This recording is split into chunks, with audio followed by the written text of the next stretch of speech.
Bonus! Crew, what the hell is going on? Look out! Piper, now! Here are these words. Here are the rhyme. Crew, Piper, Page, look! Hear now the words of the witches. Keep it going, Phoebe. Hear now the words of the witches. The words of the witches. The words of the witches. Crew, Piper, Page, keep chanting. Hear now the words of the Keep witches. it going, Phoebe. Keep it going. Hear now the words of the Keep chanting. Words of the witches. Hear now the words. The words of the witches. Finish the story. Crew, Piper, Page, look! Keep chanting. Hear now the words of the witches. Keep chanting. What ass backward spell did you guys cast? This is Kevin, and welcome to Words of the Witches. Hear now the words of the witches. Piper, Page, look! Words of the witches. The words of the witches. The words of the witches.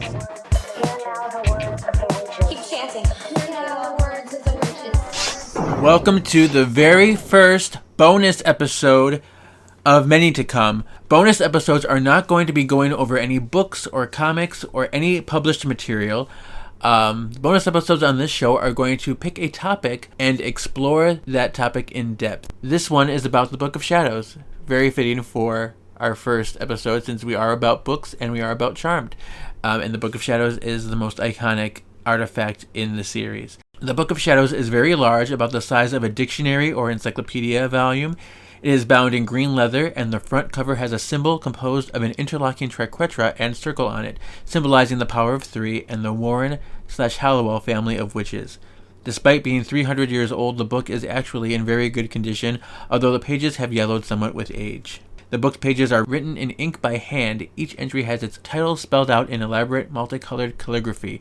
The book is written by the whole Warren Hallowell line through the generations and possibly by also very close friends. The book contains many illustrations, particularly drawings of demons and other magical creatures, so that they can be identified by those who have access to the book. Most of the book is in English, but some of the spells within are written in Italian and Latin.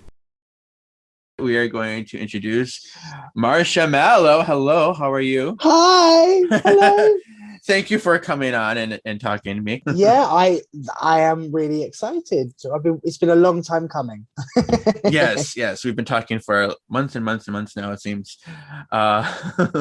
So let's hear a little bit about you. I know you do some performing and you're really talented and you're doing singing and stuff. So Yeah. Well, I am. Well, first and foremost, obviously we became connected over our love of Charmed, but then we realized that we love musical theatre, we love performing, we love all that stuff. So now every now and again, if I'm coming home from a gig at 3 o'clock in the morning, guarantee that you're going to be online, I'm like, tell me about your time you were in Into the Woods, or tell me about this time that and so I'm originally an MT performer, and then I started to fall in love with drag, and now that's become my full-time career. So yeah. Yes. So, and you were on Once Upon a Scream. I listened to you on that. Ben was on the show earlier, so it's like connections. yeah.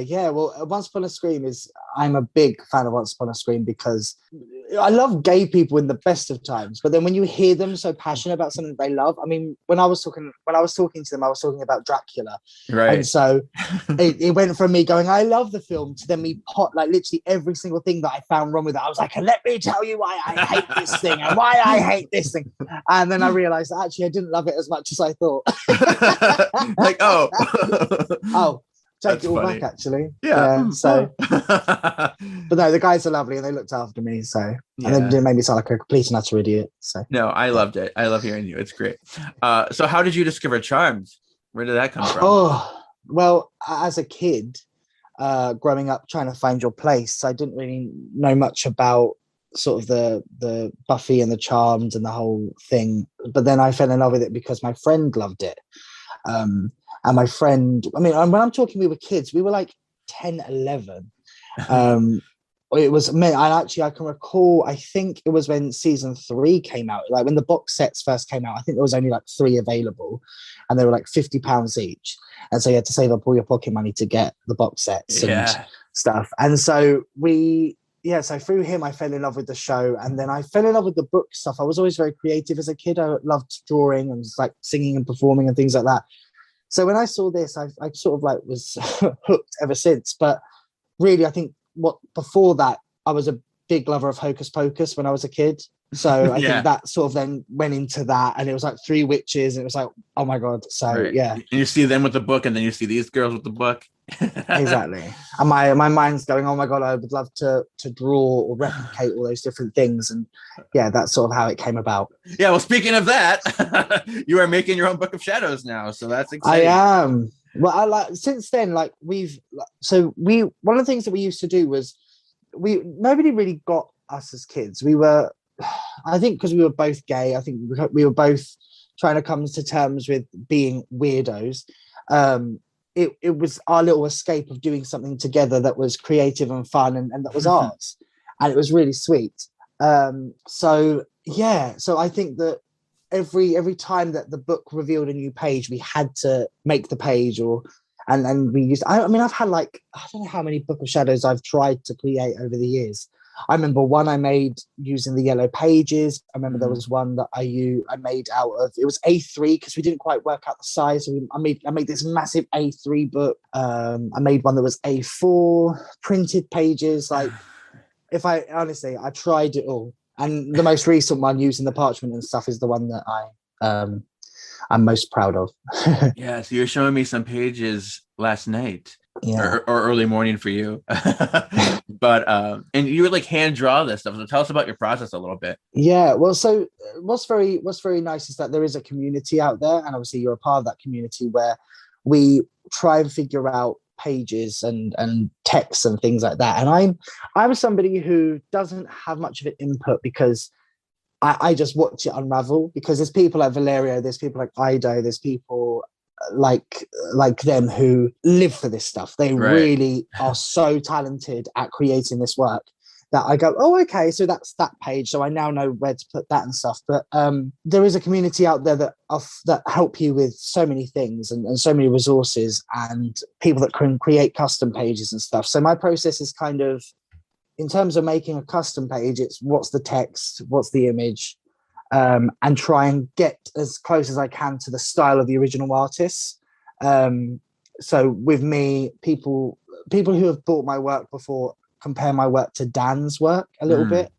But there are people out there who can do Carol's and Derek's really well as well. So it's a combination of inks, watercolors, pens, pastels, like you name it. Printed text as well. There's a lot of printed text in the Book of Shadows. I try to get the text printed sometimes as well, just to make it as authentic as I can. But yeah, that's kind of the process of basically gathering the information and just executing it with the tools that I've got, basically, and then aging it with God knows what it is, watercolor and acrylic paint and tea and coffee and God knows what else. So yeah. Sure. Yeah, you didn't buy a replica like me, so.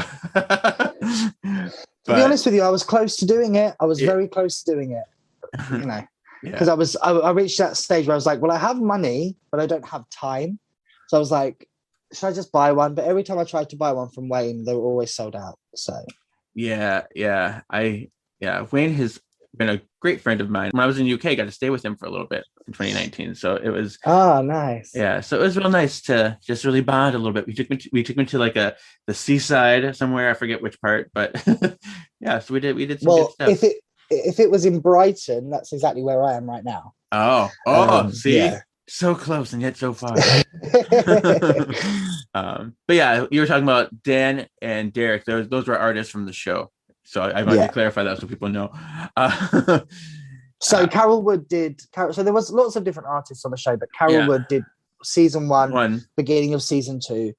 Then Dan came in as the artist all the way up to season 7, and then Derek did 8. So they had, and then I think there were like guest artists coming in as well, and other calligraphers and stuff. So what's your favorite spell or page? That's difficult because the ones that I love are the ones that Dan has created. So I'm in love with the Banshee double spread. I think it's so gorgeous, and ever since I first saw it, I wanted to try my best at making it, and I failed every single time until recently. So I'm really pleased with that one. I love Order Malorum. I love that. I think that's how you say it. The double spread from season 2. It's such a great page. I love Mazolin. I love a lot of double spreader pages Yeah. because they just make a huge impact. They have that grand scale feel for sure. I do like Yeah, them too. the Seven Deadly Sins. I love. There's so many to choose from. They're the ones that stick out to me as my favorite. Like the Banshee one. Yeah. I remember seeing the episode for the first time and just falling in love with that. I like the Vampires double spread. I think that's a very good double spread. The Firestarter, Demonic Power Broker. The book is so good. It's fantastic. I mean, it definitely gives you that witchy feel and that, mysterious feel that's like just alluring. So that's part of what drew me into the show for sure. Yeah, absolutely. Me too, to be fair. It's the artistry. I think it's so good. And it's just such a shame that, unlike Buffy, Charmed didn't really hit. It wasn't a big merchandise success. Right. So they didn't do much with the props and things like that. And I don't know whether that was because it was a religious thing or a law thing. I don't really know where it stands. But I remember years ago, we used to go into a shopping centre and there was a Warner Brothers shop. And there would be a whole aisle on Buffy. And then on the end would be Charmed, and it would be a pencil and a sharpener and a notepad. And that's all you'd ever get from the Charmed aisle. But it's such a shame they didn't do anything more with the book or the girls or, Spirit Board, Scrying Crystals, like all those things. Because I do think that there was an audience out there who would have bought that. Well, there is, because now recently, obviously, all this merchandise has come out from independent artists and people love it. So. Yeah, we're going crazy. And, and the part of why I love Charmed collecting too is because it is kind of more of a more obscure thing. It's not like we're not saturated with merchandise. So when we get stuff, it's very special. It's very exciting. All right. So I guess we'll get started with what we're going to talk about. We're going to talk about the Book of Shadows. Like it's history. It's and just questions I have about it, because there's a lot of questions I think would be fun to ponder. Yeah. Absolutely. Yeah. So we know it was created by Melinda Warren, and it was dated with the year 1693, but she died in 1692. So obviously there has to be somebody that took over for her. Maybe it was Charlotte. Charlotte was her mom, but I don't remember if she was magical or not, but Charlotte was kind of their person protected. Prudence would have been her daughter, who's 2 when she died or whatever. Yeah, to be honest with you, if we're going to be a bit like it doesn't all add up, it must be some sort of Coven collection type thing. Yeah, because like you said, it doesn't add up. Yeah, completely to the past. Because who raised Prudence after Melinda's death? So I'm thinking maybe they kind of took her in and kind of helped raise her, and she was raised by this coven that Melinda was in. Yeah, that's what I would assume. We'll have to get the family tree out. Right. But yeah, so she started it, and then every generation would add to it as it grew. We know that the book is tied to their powers. Yeah. So it changes as they grow. It grows as they grow, but even when they're evil, it changes. Yeah, it's difficult because in some ways, especially with the remake, I know that there's some hardcore remake fans out there. I do like the idea of the book being an extension of them. So when they turned evil, the book turned evil. I did like the idea of the book, when they used to have an argument, the Power of Three used to, obviously when the Power of Three was separated, the book was separated, the Triquetra then, came apart. The whole adding to it thing is the thing that drives me insane, because there are some amazing things in there. So if you look at different spell books in different films, like Practical Magic, sure, you could totally see, like, because of the stuff that was in it, you could see that it was something that was added through the years. You could totally see that it was a handwritten book that has been written by different people. You could see it. Charmed is a bit different because unless everybody is a professional artist and calligrapher, that's what I was thinking. Or a calligrapher, or they had a printer. I don't. There are some things that were very disjointed, and especially when it kind of came down to, I guess when Carol Wood did the pages, it was a bit more believable a little bit because everything was handwritten. And then Derek came on, and Derek is so good at portraits and things. You just think, my God, these are some talented witches. Like, they must be. Paige must get her talents from her mum's side, you know, because and like a lot of these were like Graham spells, like the necromancer, and she did the ice cream man. Like was Graham's a secret like artist that we didn't know about? Must have been. That was a thing that used to throw me off a bit because I used to love the artwork in the book. I really did. I mean, obviously because I love drawing it, but I was like, come on, give us something that's, you know. And then when you used to look at the girls' work, like when you used to look at the Woogieman spell.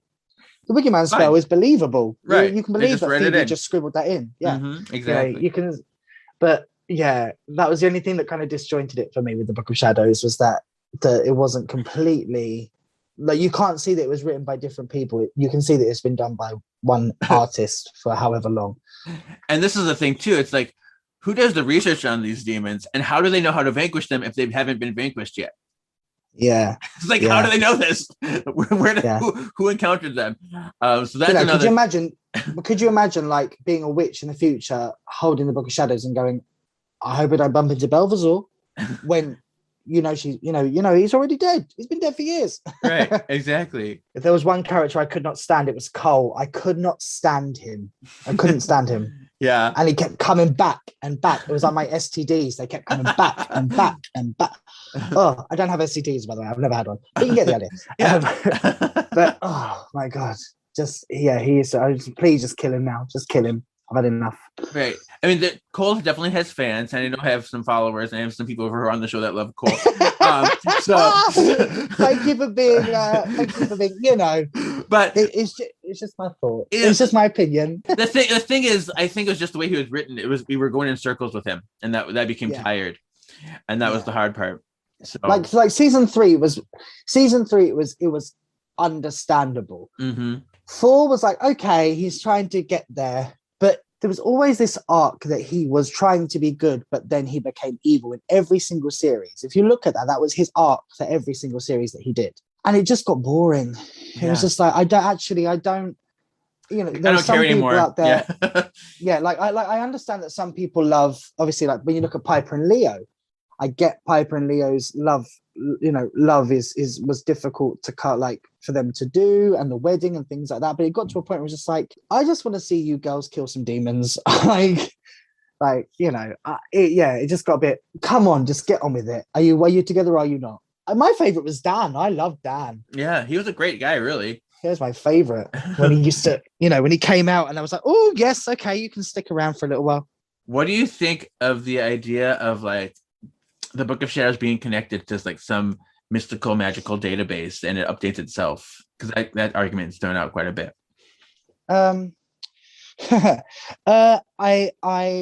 So similar to Kit, again, that's the storyline, isn't it? Yeah. Similar to Kit, I can see why the book would add, but isn't the stuff that's added into the book from this mystical entity the like Grams and Patty and that, isn't it all them? Right. They tell you that it was written, it's by the generations and everything. And I would think that they add to it quite a bit too. Like, I'm not saying it's like all of that, but I like, what if it's something like, because sometimes things like, especially in the charmed novels that I'm reading, Book of Shadows pages just appear, or things that weren't there before. Like, because, if they flip through the page at Book of Shadows quite a bit, if they're flipping through it, perusing, you think that like when something comes up, they're like, oh, I've seen that in the book. They don't go to like, let's go see if it's in there. There has to be something, because obviously there was an extra about I can't remember the prop master's name, but he said that there are a lot of fans out there who think that the book was made first and that the shows were made around it, and that's incorrect. That right. As the shows were created, then Dan or Carol or Derek or whoever would create a page based on that episode, and you can see that as the years go on, the book becomes filled with hand-drawn pages. So you do clock the pages that you see, and if you're as geeky as me, you try and remember the order. Right. And then that kept changing as well. And the next thing you know, you've got hand fasting next to the first page of the Guardians, and you're like, what is going on? But it's a shame that they didn't maybe think more out of the box in terms of, like, what they did with the Bunyip. Like, the Bunyip was never an idea. That was never a thing conceived for the show, from what I know. and they had it in there anyway. If they had more of that in there from the beginning, I think that the book would have been a bit more consistent with the flipping and stuff, because series 1 you hardly saw any of that, and if you did, most of the pages were in the front section of the book. Everything else was very bulky at the back because it was all just parchment. It was just all blank parchment. And then season 2, it was like separated, so there was chunks of blank parchment, but then there was a few pages separated into it. So it would have been nice if they just made it scatty all the way through and dirty all the way through. Yeah, I think, because I like to think that they could be something, just because in my headcanon that would make more sense. It would make things make more sense, that there's something that links it to something else. I do think that the power of the book though does come from the ancestors, and that's how it's kind of triggered. So if you think people can, if Halliwell witches can add to the book, then in some ways it does work in theory that the spirit board can move on its own because there's somebody else grabbing it. Who knows? Who knows? It baffles me. I maybe, because I'm thinking because I was thinking about the argument too, like when a Warren witch dies, their power kind of gets added to the book, and it gets added to the book's power. So maybe there's some kind of spiritual connection. Maybe there's the Warren witches that look over it, and they have that connection to some magical thing, and they can magically add it that way. So it's still the ancestors adding to it, but from a ghostly plane. Yeah. Oh, I like that idea. That's the only theory that I have in my head. I like that, because then it's still the ancestors, and it's not like something we can't conceive. It's something that's there. I like that. I'm going to go with that. Mostly in season 2 and season 1, you know, if you think about Happy Anniversary, My Darlings, that page that came up at the end of the first episode of season 2, that was written obviously by Grams. Then in season 1, in From Fear to Eternity, there was additions added to the Barber Century, must come from Patty. So that must be the only theory about the book. And so we've seen that happen twice. So I think yes, and maybe they can, because they have that spiritual connection, then they can draw things pretty and make things pretty, because it's not their actual hands. It's some more of a feeling. I like it. The way it protects itself varies. In the beginning, they had the shapeshifter actually carry it from its spot and nearly take it out of the house, and then later on, nobody can touch the book. Yeah. Well, if you think about it, I think evil can't. So, correct me if I'm wrong here. When the shapeshifters, thank you for not morphing, I think it is. Correct. Am I right in saying that? Season 1, episode 3. Yes. When the shapeshifters try and take the book out, it's because they're evil. But then when Paige throws the book out the window, she can do that because she's a good witch, or she's a witch. But when has evil taken the book out when it's been the book normally? Like I remember Balthazar trying to grab the book before, but then the book moved away, it closed, it moved away. But I've never physically seen anybody evil take the book outside the door of the manor. Because it shouldn't have been able to leave the manor. I'm thinking because Zanku? I think Zanku got the book, yes. That was because he weakened them. Yeah, he weakened them. If it's such a powerful entity, why is the book able to do that? See, that's another thing as well, is that the book's powers are limited to what, Well, it's because it's tied to the witch's powers. So if they're in a weakened state, or I think because the way that the shapeshifter was able to touch it at that point, because they're still early on in their craft, they're still really early, so the powers weren't strong enough to protect it that well. So they had enough power to keep it out from being taken, but not enough from being touched. And as they grew, that ability is, because I guess that makes sense with Abraxas as well, and people like that. Yeah, and he didn't take it out of the manor. He just kind of took it to another dimension. So that was his cheat way of doing it. It never left. Yeah. Yes. So, I believe that it was, what was it? The book was stolen. There were 8 attempts, but not all of them were successful. Right. So, Abraxas got cold tried and it failed. The Italian succeeded by turning them evil. Yeah. Bakara did it by turning himself good for a moment. I'm not sure how that worked. Another one I could not stand. Yeah. And Stillman's sisters, they got it by stealing the Charmed identities. Yeah. And then Zanku got it by weakening the Charmed ones by making them feel guilty. It was during Death Becomes Them, so in season 7. Yeah. But those are the only times that someone actually got the book. Huh. I did love Bride and Gloom. I loved that episode. I know. It's so good. It was so good. I think what really made it for me was that it was a proper plot twist where everything that you've ever seen, you've wanted the Charmed Ones to do, they actually did it. Like shattering Leo, it reminded me of Jason X, actually, that scene. Oh, I don't know yeah. if you... I've seen it, yes. when he puts her head on it reminded me of that a little bit. And then obviously pigs in blankets, like that's so cool. And then Phoebe hitting Cole to the point where she wanted Belvasaur to come out. Like all those things that you never see the girls do, they did it, and I just love it. And then I loved as well seeing the evil book, what they had in what pages they had in there. Yeah. And how do you? Cool. It's interesting to think like, how did that change? It just converted. It's so crazy. It's so interesting how that goes on. Yeah, it's like the grimoire. Like the grimoire was a very cool thing to see. Like as a and the as black a, as a pages prop. that was and really the black neat. pages. I'm fascinated though to see what they would have done to like how they created those pages on black paper. Like it's very cool, and I think that if they were to do an evil Book of Shadows, obviously the grimoire's the other way, but does that mean that the Banshee entries, the Ice Cream Man entry, like is it very similar to the book in terms of lore and like history and things like that, or is it like, does it completely change into its own lore and its own history? Exactly. Very interesting. Because you think about too, like the books that they have in Magic School, sometimes they correlate, sometimes there's information that they find in Magic School that's not in the Book of Shadows. So I don't know how Magic School.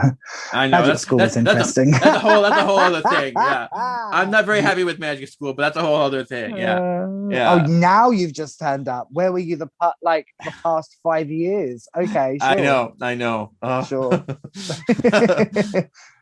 Trying to get onto the Harry Potter market. I see you. But it's funny about the Book of Shadows is the organization is so haphazard. Like I don't know how people find anything in that.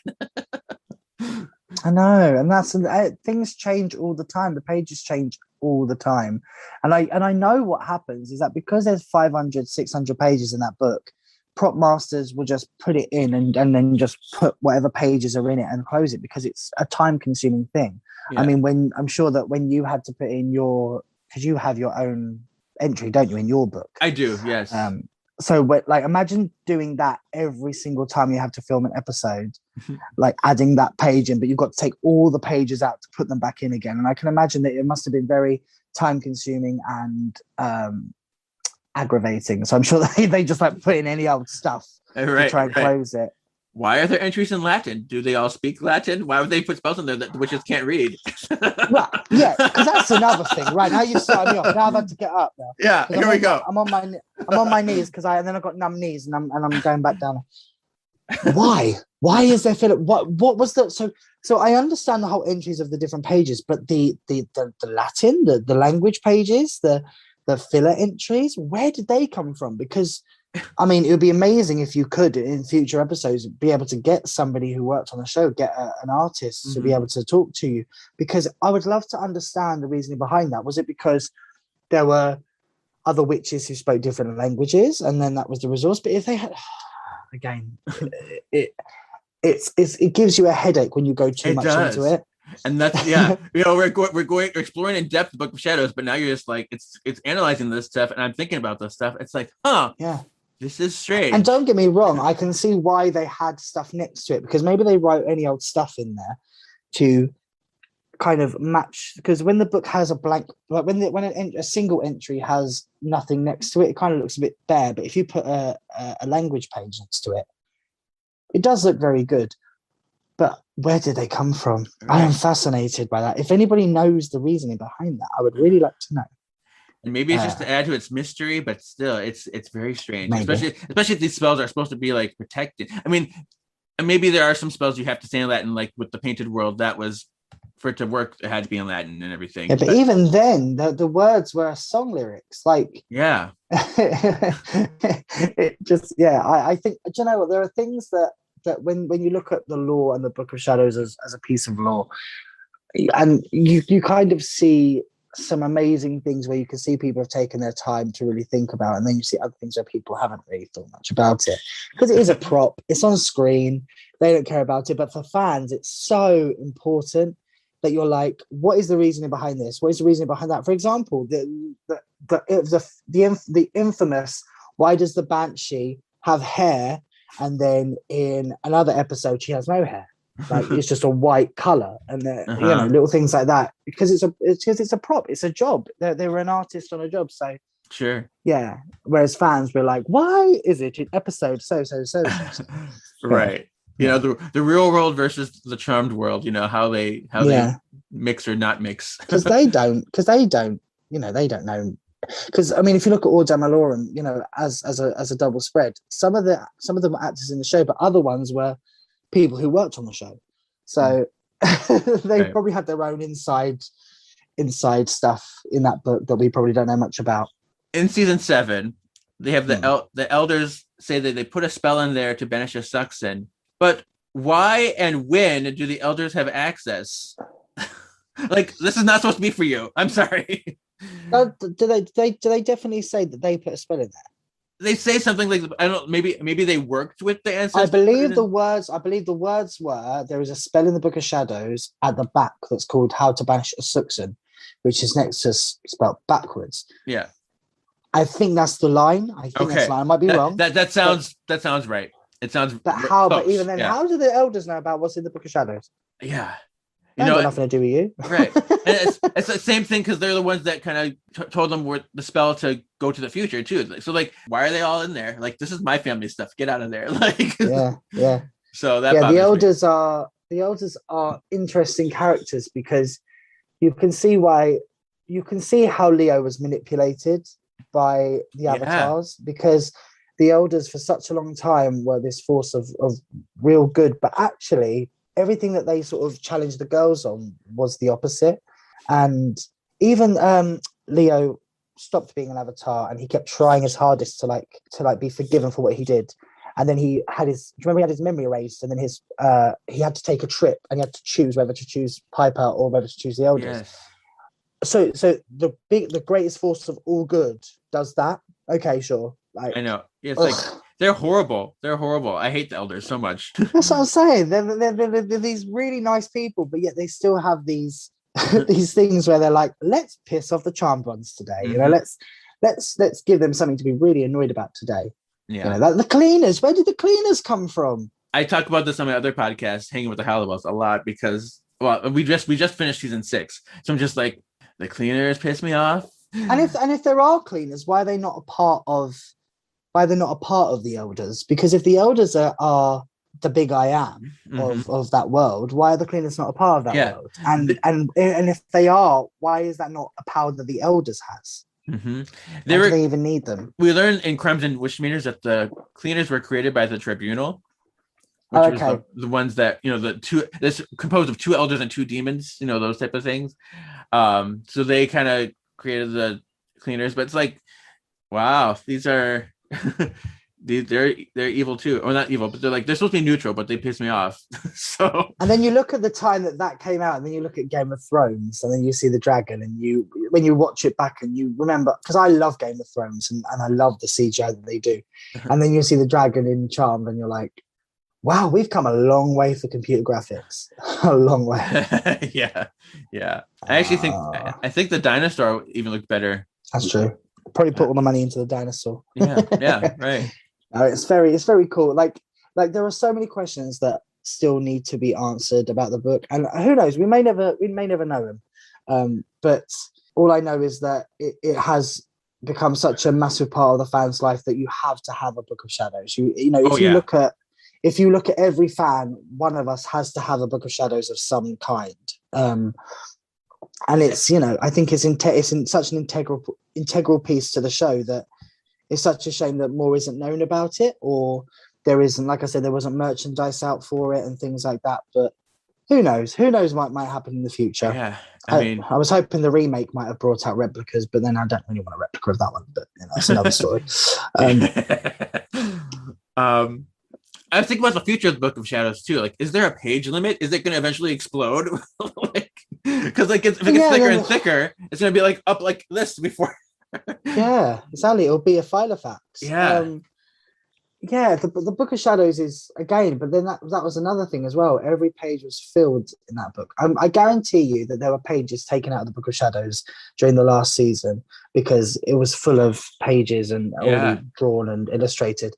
But then magically there was enough pages of the Book of Shadows for the last entries at the back. Mm-hmm. You know, I kind of get it. It's just a prop. Like I said, they just had to get it done. They had an assignment and they fulfilled the assignment on every single thing. I think that the artists and the prop people at Charmed should be commended because they did some amazing work on that show.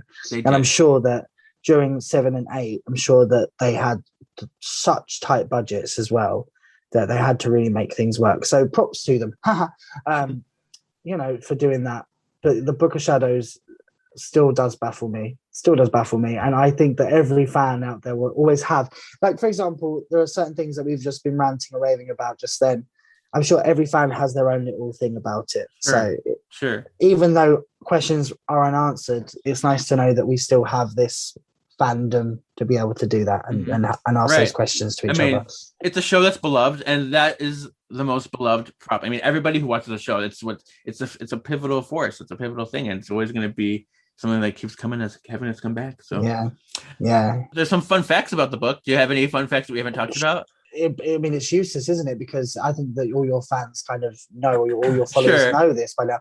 But obviously, there was a phone book, there was a backup book, there was backup pages, there were scans of the pages that were put into the book. That's kind of interesting as well, that they made a foam model of it to throw it around and things. I know. There are 4 books in total. There was the hero book, which we all know was the main one that they worked from. Yeah. The foam book was the stunt book that they had all the crazy things that so they wouldn't damage it. Every time it gets thrown or flying or whatever. And then there's the background book, which was just scenes where it was there but not used. So it's like they're in the background, so it doesn't have to be too detailed.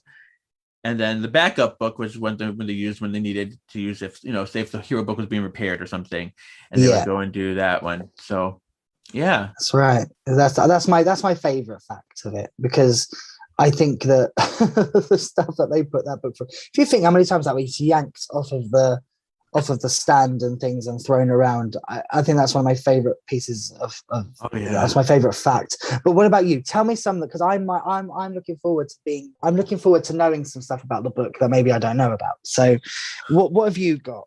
It was in the original pitch for the show. There was going to be like a spirit that would be contained in the book that would assist the sisters. So I don't know if there'd be like talk to them or like communicate with them somehow, but originally that was going to be part of it.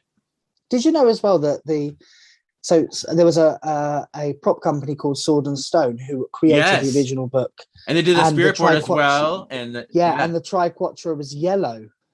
Oh, I did not know that. It wasn't red. Yeah. So if you look at somebody will have the image. I'm sure there's definitely in one of the groups. Okay. I'm sure there's an image, but they used to have it on their website where they showed the Book of Shadows, and the original triquetra that they painted was yellow, and then I think it changed really for the show. I think they changed it to an orange or something. Okay. But definitely that's one of my favorite things. That's cool. Yeah, I knew Sword and Stone, and I knew the things they made, but I never knew that. But that maybe explains why when it glows, it has that kind of yellow glow, and maybe that's kind of a throwback to that. Yeah, maybe. But there was definitely a picture when Dan released all the resources and stuff, when he sort of like put down the charm page on his site, he did a resource thing, and he said that they were the original creators of the book. So that's pretty cool to know that's there. There's one thing I thought was funny. I listened to my friend Ashley on another podcast that just started with Thomas is going to come on later, and he started his own podcast. But Ashley said in there, it's funny. She's like, when they first found the Book of Shadows, why is it dusty? Because it's in a trunk. It should have been protected from all the dust. I'm like, oh my gosh. Well, that is the point of the fandom. That is how. Mind you, can stuff get dusty in other places? I mean, if you think about it, that's an old book. Right. But no, it wouldn't have been. It should have been protected. I mean, because if you put it in clean, maybe they put it in dusty. But if you how put it long? in clean, okay, you'll answer this question then, because this will solve it. So, how long was it until Graham's died? They all moved out, and then they came back. How long was the gap in between? It was only like 6 months, I believe. Well, because I think Prue and Piper were kind of around the house a lot while she was sick. Phoebe was in New York for 6 months only, and then came back. So it shouldn't, in theory, the book shouldn't have been dusty, because remember, Grandma's put the book in the trunk before she died. Yes. And so actually, in theory, it shouldn't have been dusty at all. So yes, this is completely right. Actually, it's completely right. It shouldn't have been that. And now that's another thing that's going to really annoy me, because they opened it up and it was like it had been locked in there for 400 years. Right. Yeah. God, I never thought of that either. Very interesting. And then why is, as well, and if the book is, so this is another thing that annoyed me. See, here we go. See, I'm doing the Once Upon a Time things that I did, where I was like, and another thing that annoyed me was when Melinda came back to life and she looked through the book and the book was full, but then there was a past episode where they went to the Book of Shadows and the Book of Shadows was really thin. Yeah. So was the book postbound where people added pages? I know obviously the book has a prop that it was originally a glued book. I remember it was glued and then they took the pages out and then they made it into a postbound book. But was it originally supposed to be postbound, or was it a book that was supposed to be, do you see what I'm trying to say? Like, was it supposed to be a book that was blank and then they wrote in it, or was it stuff that they added to it? Right. Because the book was very thin. In what episode? Was it the hippie episode when they were all hippies? It was very thin, and it was in Witchstock, season 6, episode 11. Yeah, that's it, Witchstock. And it was super thin in that. I'm like, it should have been thicker than that. It's only the 60s. I mean, that was like, I mean, I would think maybe be that thin, maybe, you know, in the 1700s, but like, you know. But even then, but that's what I'm saying. Would the book have been full? Would the book have been thick, but it was blank, or would it have been thin and pages were added to it? Here's something that's interesting. The book's place in the attic is exactly above the Nexus in the basement. So they're like linear. Sure. I mean, I'll take it. So the Nexus is an entity in itself, but how is it connected to the book? The Nexus is like where all of the elements converge, and it can be a power that can be used either for great good or great evil. And they built a manor above it to kind of keep it protected and kind of keep it more on the good side. And I guess maybe they want to have like the book there is like another magical overseer, I guess. Yeah. Where can the people find you and follow you? Well, they can find me on all social media. If you just write in Marsha Mallow, not Mellow, then you'll find me. If you are a Charmed fan, then I'm usually on some sort of Book of Shadows fan base. And if you want to follow my replica and see my replica, it's John's Replica BOS on Instagram. Yes. So if you want to check out my pages and stuff, then you know where they are. I also offer as well in certain times I offer a custom page service as well where I illustrate people. So get in touch if you want a custom page. So there you go. Beautiful. See? Thank you so much for having me. No problem. Really Thank you. I'm so glad we got to do this. And you are the honor of being the first bonus episode, so that's even cool. I know. Even Very more cool. I know. But thank you so much. Thank you for having me. And I hope that we get to do this again sometime. Oh, definitely. We're coming out for Queen's Curse. And then you can follow the podcast page at Words of the Witches on Facebook, Instagram, and YouTube, or my personal page, KGZ87, and we'll see you when the next episode comes out. Amazing. Thanks, Kevin. Thank you so much. And I will see you very soon, all right? All right. Your destiny still awaits. Hey!